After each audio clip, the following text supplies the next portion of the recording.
I welcome our panelist, Sanjay Reddy, to the webinar. Thank you so much, sir, for Thank you. joining Thank in. you for having me. Before we begin, thank you so much, all the mentees, for joining in on time.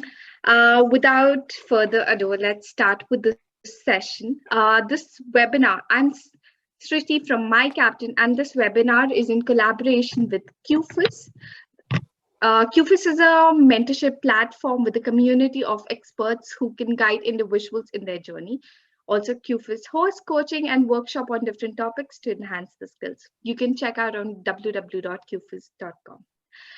Before we start ahead, I would love to introduce our panelist, Sanjay Reddy. Thank you so much, sir. Sir is an illustrator, design educator, and a podcaster. He's the founder of REDTIN Studio and co-founder of DesignX Studio. His love for doodling started during the bachelor's in engineering in 2010, which soon evolved into illustration. In 2016, he decided to go for design education in Italy. And after graduating, he started planning his own venture. After quitting his first job as an art director in just 35 days. That's a good, that's an actually inspiring fact. In 2019, he started REDTIN Studio, where he was managing a team of illustrators who had a knack for creating customized illustration. They worked with clients like Swiggy, The Bowl Company, Be Green Media, Greek Yogurt, etc. In less than 1 year, they served over 20 clients from India, US, and Europe. Thank you so much, sir. Without further delays, over to you. Thank you so much. Thank you so much for having me. And it's really a pleasure to be here. And I'm really excited to talk about art and everything. So what we will do right now is the way I was planning to go ahead with this, the webinar, is that so I'd have a presentation, small presentation that I had prepared for whoever is going to attend, and then we'll have the Q&A session at the end. That is how I was thinking. So do let me know if this Sure, works. sir, that works. Yes, sir, definitely. Yeah. And sir, we already have questions coming in, but Oh, wow. we will wait for the presentation to get over. Mentees are excited. Over to you, sir. All right. And you can just call me Sanjay, and I'm very comfortable with that. Yeah, you can just call me Sanjay. Sure. Right. I hope the Delhi pollution is keeping you safe. Oh, yeah.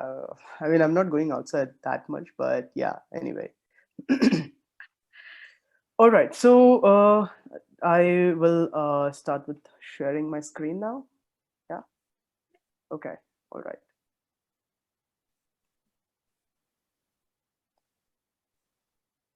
There we go. Is everybody able to see this? Yes. Yes. Okay.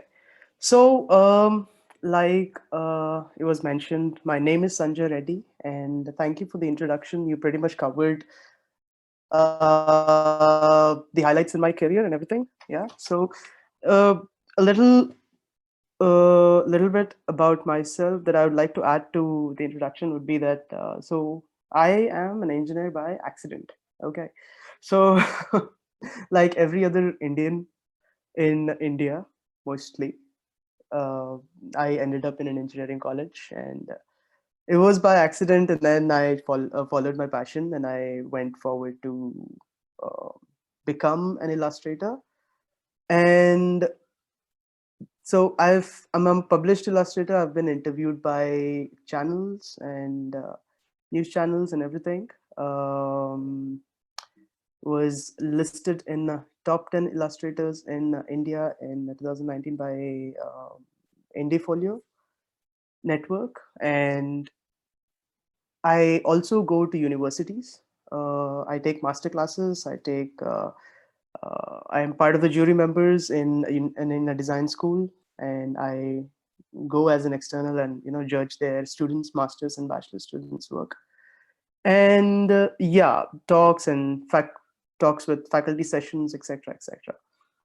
So I have two ventures, which is DesignX Studio, where we teach students, school students, or students who want to become designers. There are entrance exams.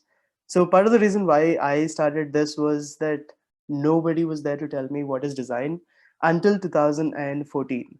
So the year I graduated, that was when I said, okay, engineering is not what I want to do. Then what do I do?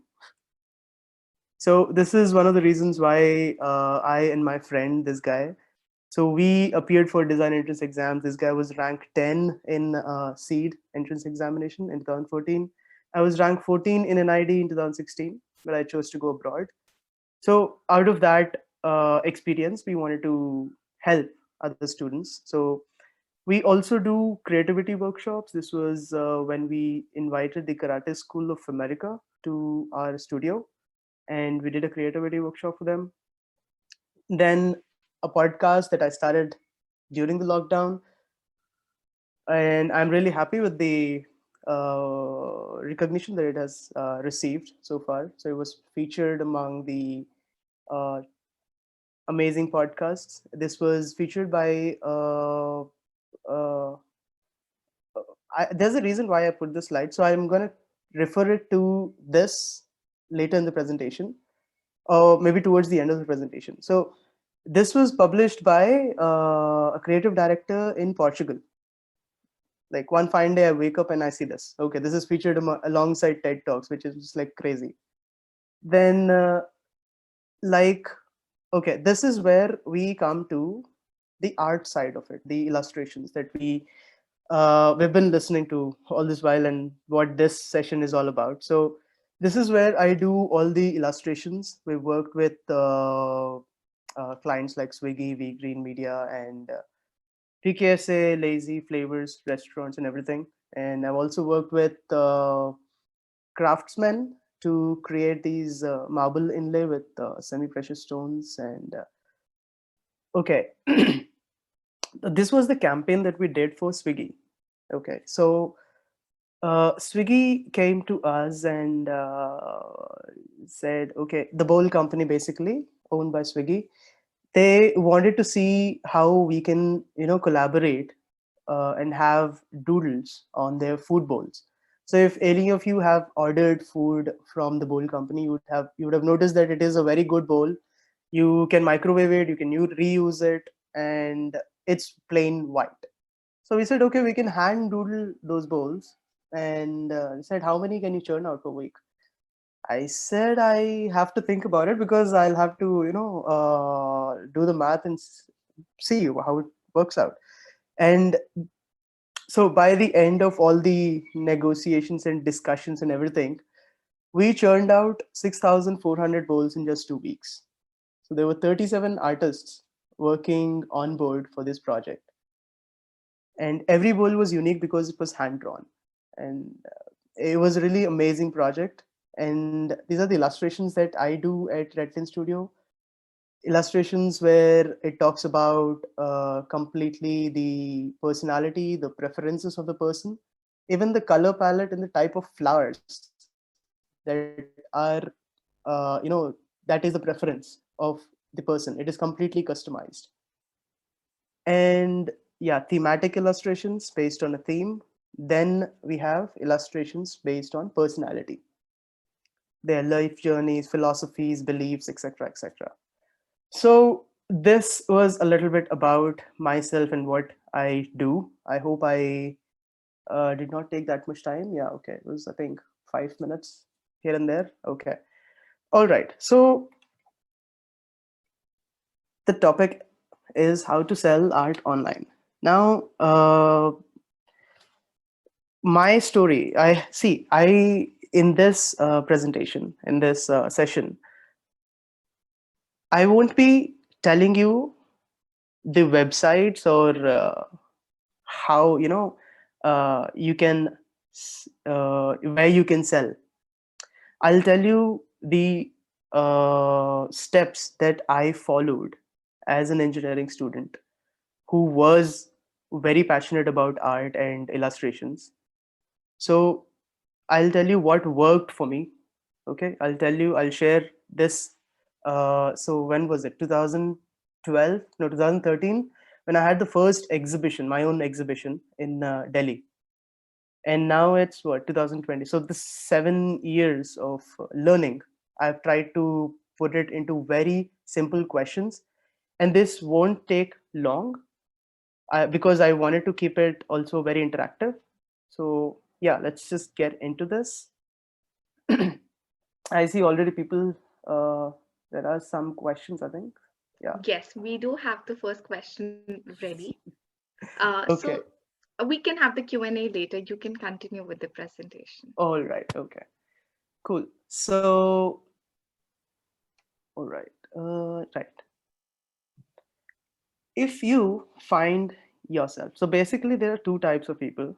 One who is a professional who want to sell something, like who is doing full time, or freelancers, you could say, or somebody, a person who is working somewhere else and he has a bunch of other things to do. Okay, this much time I can spend on being an illustrator or a designer, or a design art, or let's say an artist, some hobbyists, if I would like to uh, title them hobbyists. And I've come across so many people who would say that, okay, I have a hobby. I make, especially girls would say, I would like to make mandalas, intricate mandalas and everything, and an illustrator or some graphics.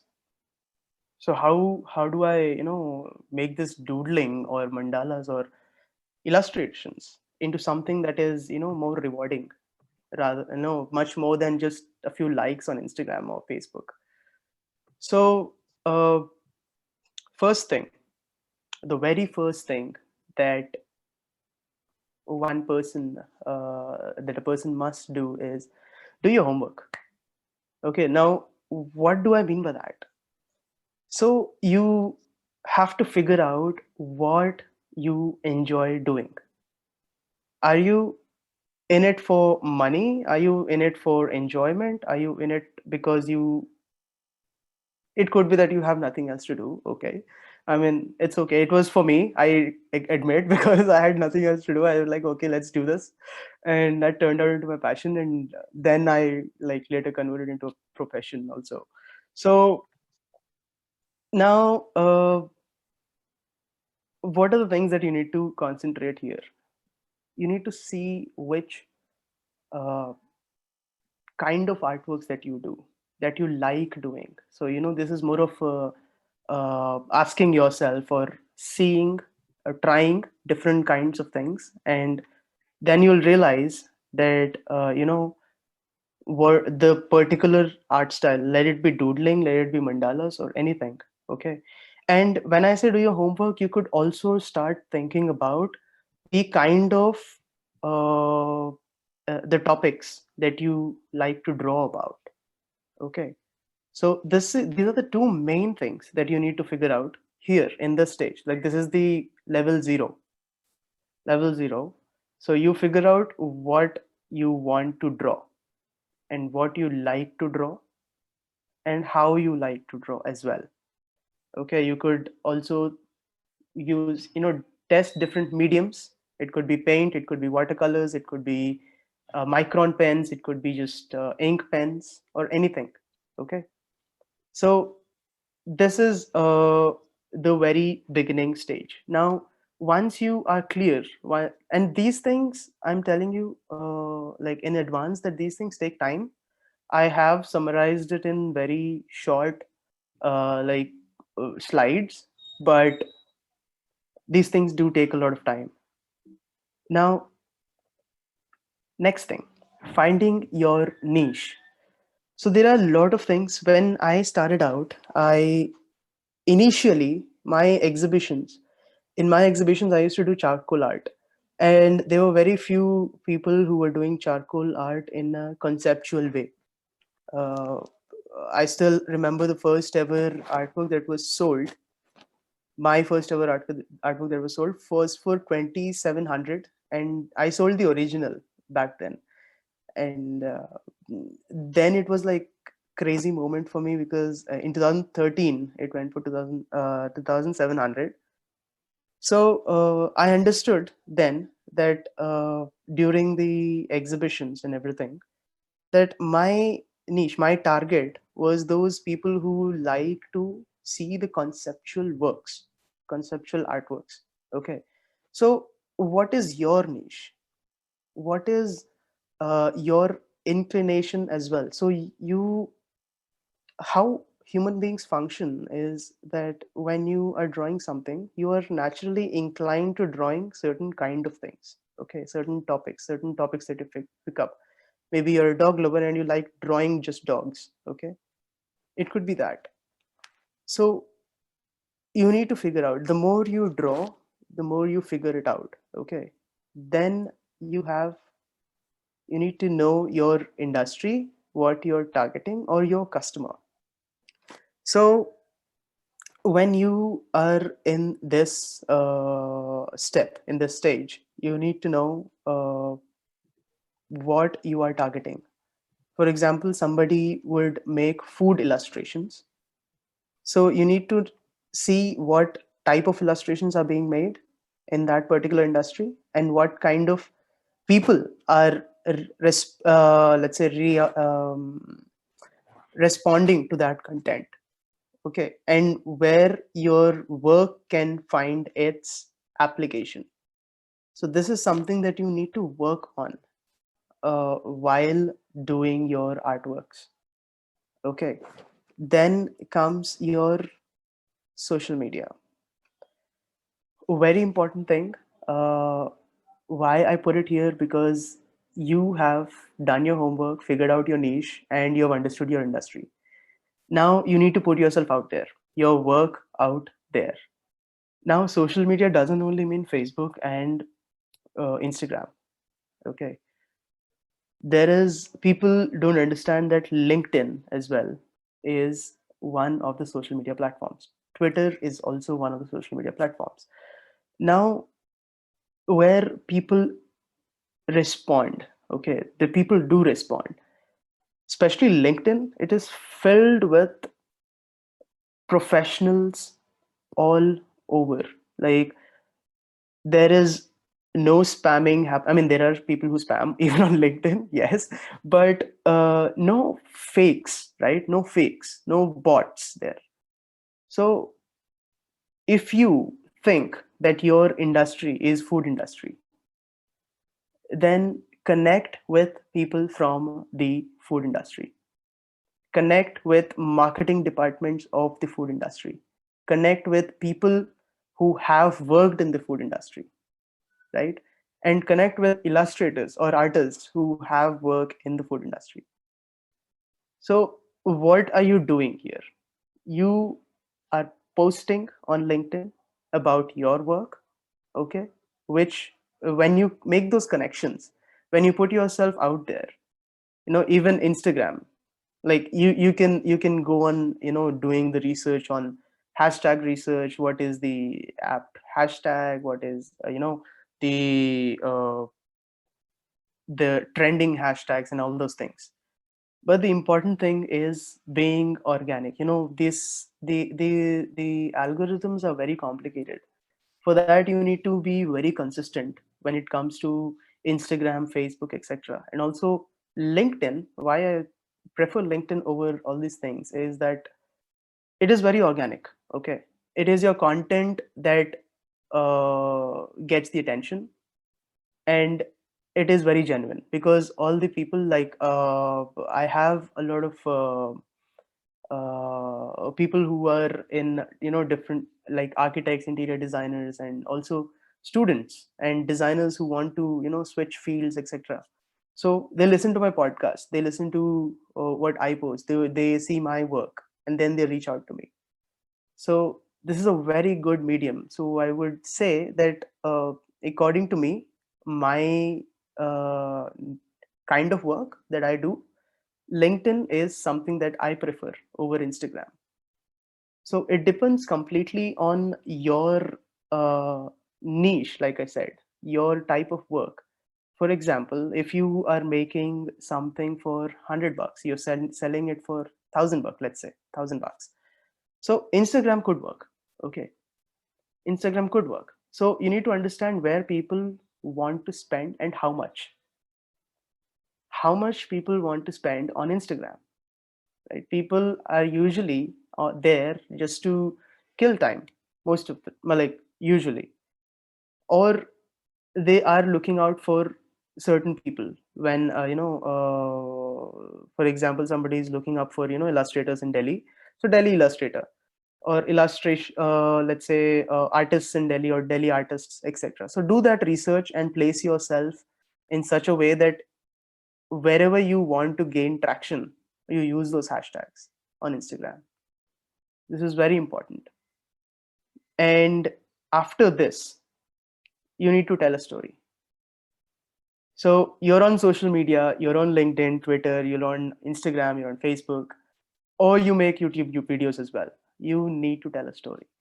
So you could tell a story as simple as, okay, I was sitting at so and so place. I had this idea and I had a sketchbook, and this is what I made. That's it. And people will relate to it. And people love reading stories.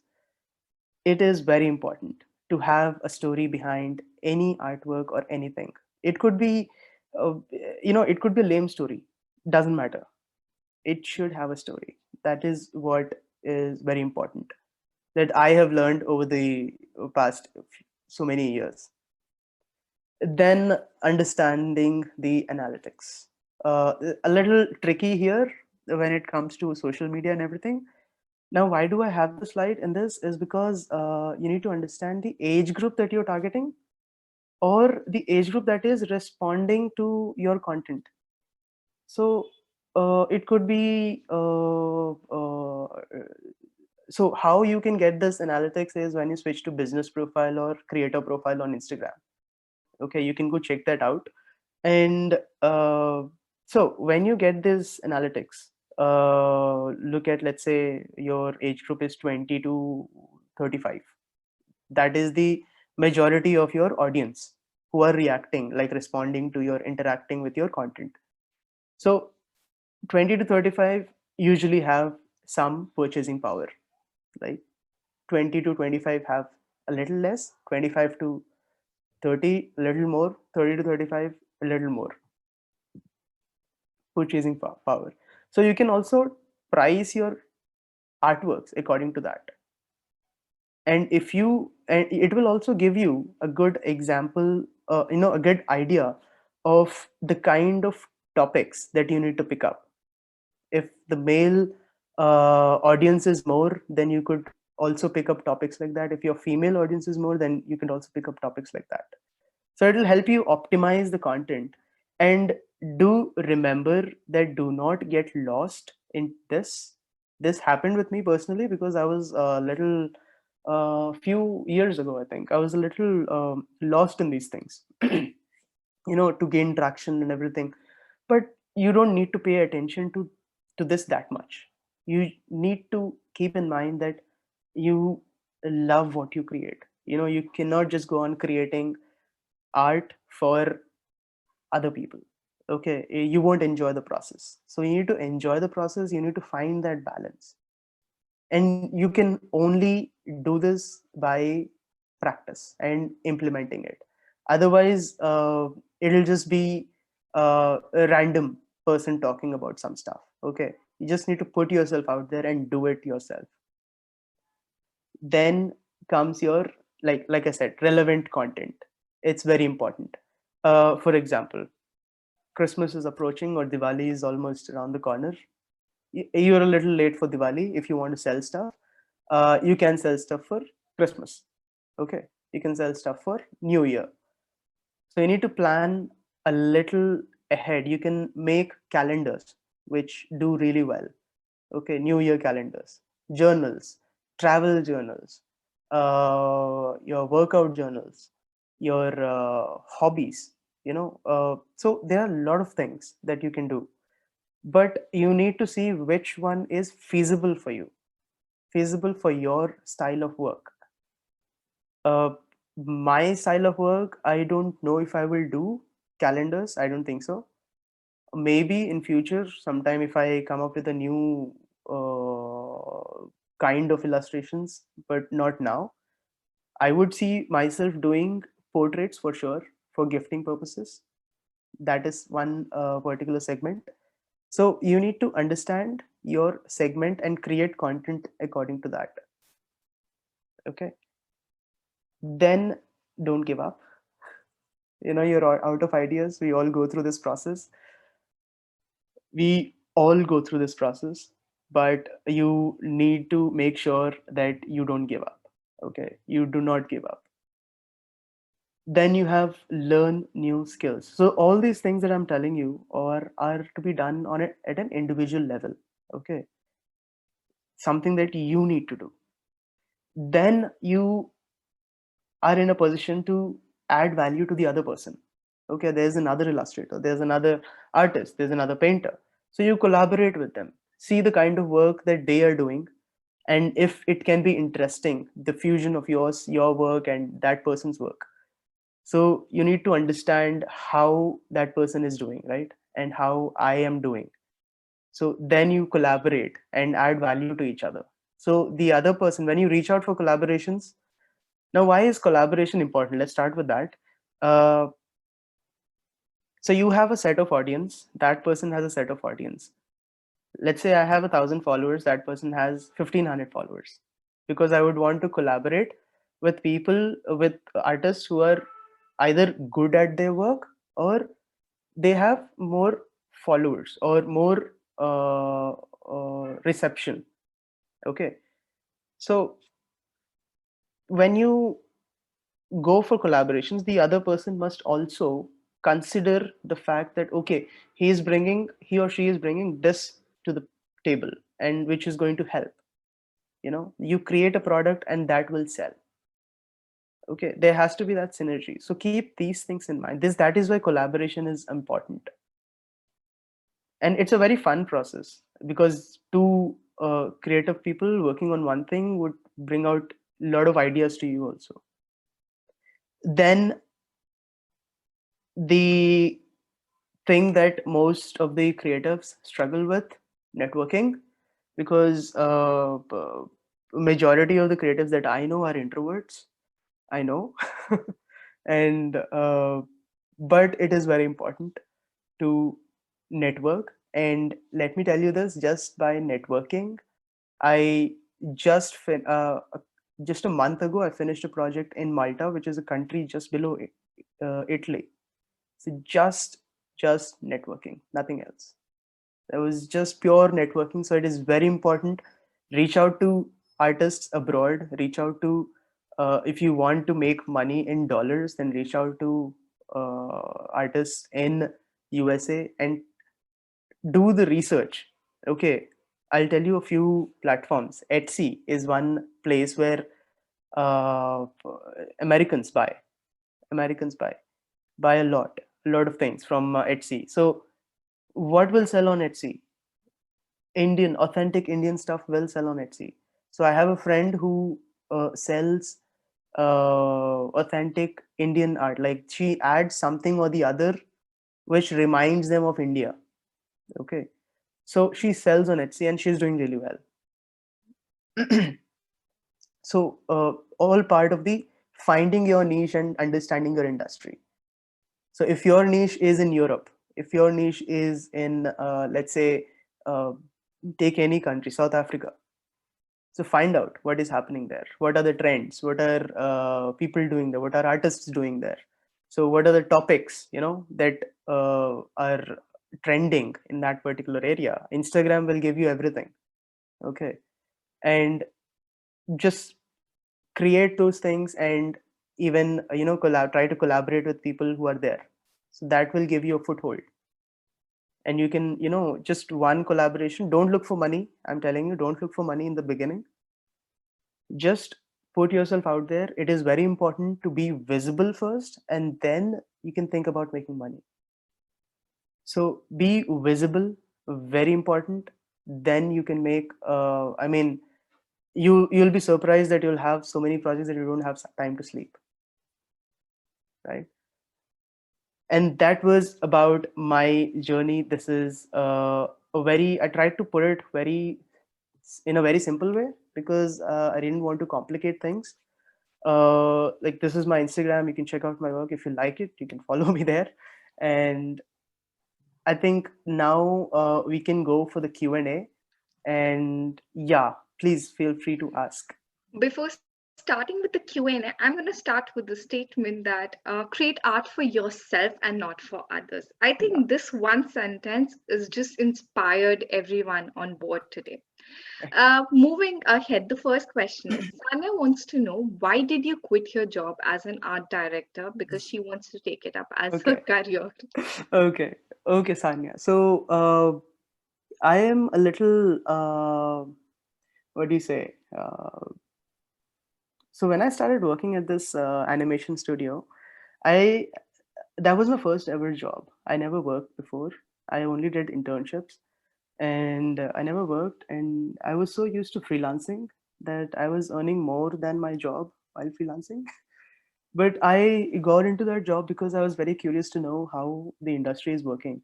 And in 35 days, I could figure out that as an art director, I had like four illustrators and a team of three animators who were working with me on a project. And I was working on this project called Ghana, a project for Ghana Jukebox.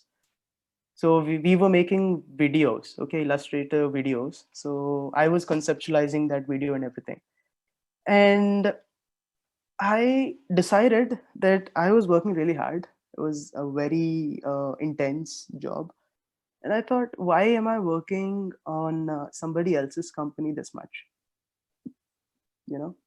So, and then I thought, okay, if I start something on my own, I know for sure that it would be a really tough beginning. But if I put in this much amount of work and effort into my own startup, you know, then that could be something else. So that would lead to completely, you know, your personal brand grows. Personal brand is something very important. So I forgot to mention over there. So personal brand, so why I said LinkedIn was because your personal brand grows. And once it is established, it is easy to get projects. It's very easy. So that is the reason why I quit my job in 35 days. Uh, you talked about growing on LinkedIn and LinkedIn being the best platform. Can you Hmm. give us some advice to the Hmm. mentees out here how to grow on LinkedIn? So, And yeah, please continue. Well, no, please, it was the okay, same. okay.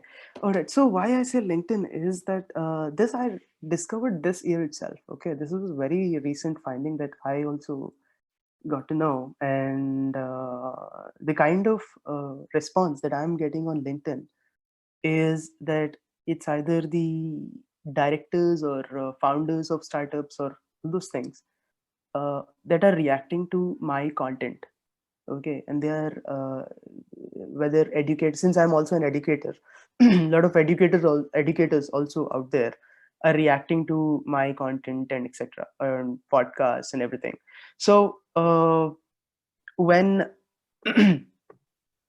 it's very important to optimize your profile.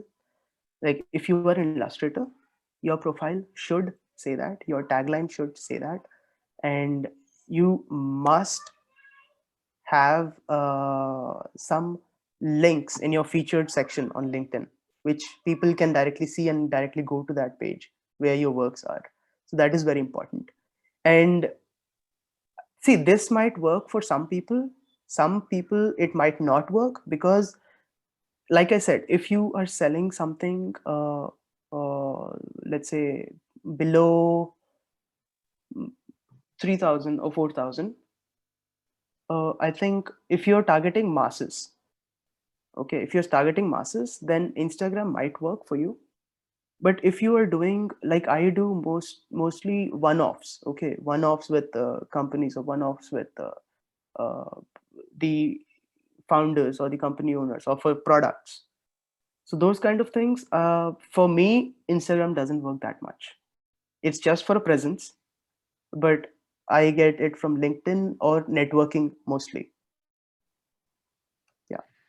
I think we all got to know how do we want to grow as an artist and which platform to use. Moving ahead, Radhakrishna wants to know, does the art you're speaking of consist of music? Okay, Radha Krishna.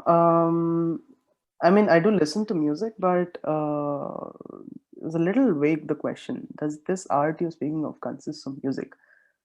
Uh, like, it can be a source of inspiration. It can be about music. I mean, art can be about anything. It can consist of anything, if you ask me. So, if there is something specific that you would want to ask, please put it down again. Moving ahead, how do we get freelancing opportunities? One common question which everyone wants to know. Yes. It so for example, if you are uh, planning to get into, let's say, uh, an illustrations for some food illustrations, okay, food illustrations. Now make that content, okay, only food illustrations. If you want to land a project in the food industry, make food illustrations and create the work that you want to get. It's very important. Creating the work that you want to get is very important. If you do not have anything to show, nobody will give you anything. I mean, at this point, even now, people ask me, uh, uh, okay, Sanjay, we are working on so and so project, but you haven't done anything like that. Would you be able to do it?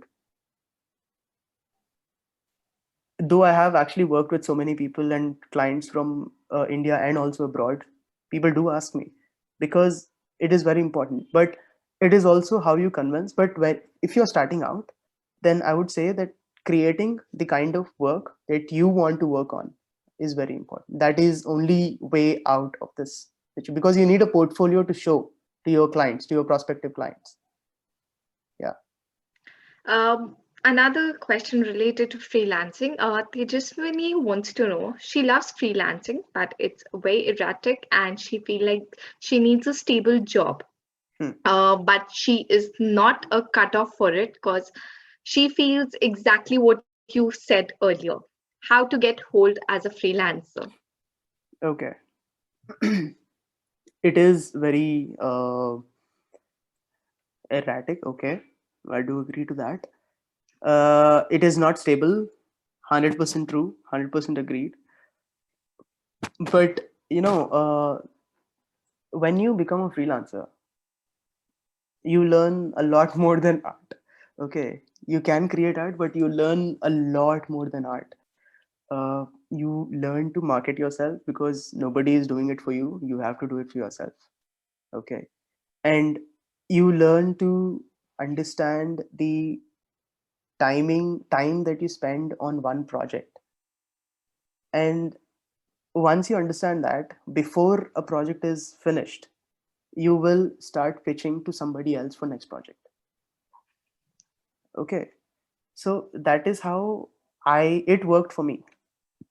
I used to keep it very consistent somehow, because if I'm starting a new project, then I would on the side I would start reaching out for more projects.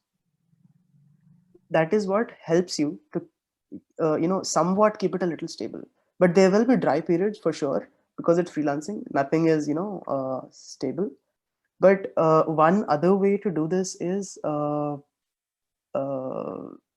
so this has to be networking plus offline, not online.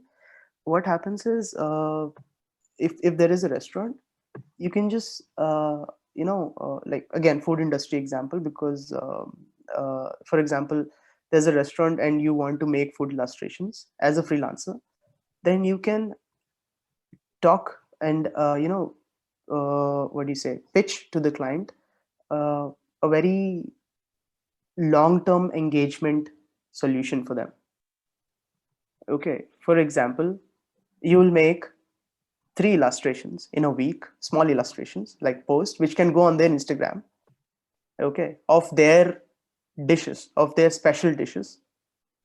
And you'll do that for 6 months, and this is what you'll charge for that. Okay, so this gives you mileage, this gives you a little stable or something that is coming consistently to you. So if you are able to do that with 3 or 4 clients, then I think you're pretty much stable, if you think of it. One common question: what are the softwares you use for the illustrations? Okay. So I am a very traditional guy. I use my pen and paper. Okay. Of late, I've started using Procreate on iPad. Then I use Photoshop. You can also use Illustrator. So common thing. So Illustrator is vector-based software. So if you want to make something for billboards or even huge prints and everything, or even small logos or anything, so you can use Illustrator. Otherwise, you can take Photoshop or Procreate, or you can just hand sketch and paint and do that. So that's totally up to your how your style is. One of the most important issues that an artist face is while setting up the price for their artwork. Yeah. How should an artist do the same? Right. So you usually what happens is when you make an artwork, how it started with me was that I was very skeptical when I priced that artwork that I said it went for 2,700. That was the highest price that I had quoted for any artwork in my first ever exhibition, and I was like, "Koi kharidega bhi? Like who would come and buy it?" And that was the only artwork that got sold that day. I was like, okay, so I need to reconsider my pricing. That all depends on the people you are selling to. Okay. I would never say that you can, consider the hours of work that you're putting in. Of course, you need to do that. You need to understand how much time you're spending on the artwork and everything. As you go, you would do the same artwork. Let's say 1 year from now, you will do it in 1 hour, which used to take 10 hours. You cannot charge for 1 hour, right? So understand who is buying your artworks. If it is yes, that if you make, let's say, postcards, okay, that is one of your products. So postcards, people would not spend more than, if it is really good, like something amazing, let's say 100 $200. But beyond that, the numbers would matter. So in those kind of products, you would price it according to the in such a way that more people would buy. Okay, so for even for my illustrations, I price it according to my client. That is what I do with the pricing. Selling art in real times, like exhibitions, versus selling art online. Yes. What's your take? Yes. So that is where I say the numbers and one-offs. Okay. So selling online is a little bit tricky, but see, the number of followers doesn't matter. The only thing that matters is number of buyers, how many buyers you have. Okay. You might have 100K, 200K followers, but if you have like, agar usme se you have only 100 buyers, whereas I have, let's say, 1,000 followers and 500 buyers in them, those 1,000 followers. So that is what makes the difference in online selling art online and offline. So when you price your artwork online, I would say selling art prints work, because art prints, you have the rights to it. You own the original and you can make as many copies as possible. So selling art prints work online, and I mean, that is what has been working for me. I have sold so many art prints, but when it goes offline, it's a bit different. And my take on it is I definitely like the offline, because I like the real interactions, not the online thing. One important question, which I'm sure is very important for all the mentees to know. When it comes to selling out masterpieces, one can easily sell it during exhibitions or in real times. Hmm. because masterpieces is of course expensive. How can one sell these masterpieces online? Okay, so it totally comes down to the credibility of that person. Like how credible is that person, and how strong is the personal brand. So if you're just starting out, you can sell masterpieces and all of that, but maybe people might not pay you that much if you're starting out. Like for the same artwork that I had sold for 2,000 rupees in 2014 or 2013, I would sell it for at least 10K now. It's all because of the personal brand. That is what matters when you want to sell masterpieces. Over the time before COVID, we saw that there were a lot of exhibitions. People used to go out and buy out in the exhibition. But now, as an artist, how do you take care of a seller of a buyer's perception? Are there pointers that you need to take care of, especially in times like this when everything is being sold online? Yes, definitely. If you do not understand, like simple funda is, if there is no demand, then how can you supply, right? If you do not understand what the buyer wants to buy, while maintaining the balance that, okay, you are still creating what you love. So it's a complicated equation if you think of it, but once you have figured it out, it makes it a little simple. So understanding the buyer is very important. So let's say you have 100 posts, okay, 100 artworks on your Instagram, and all 100 might not have great response. Maybe 10 of them have the most amazing response from the audience, and understand what is there in those 10 posts. Okay, understand and create that content, which would again get more engagement from the people who are following you or who are interacting with you. And then you can say that, okay, I'm selling this piece. So you need to build it. It wouldn't happen overnight. You need to build it.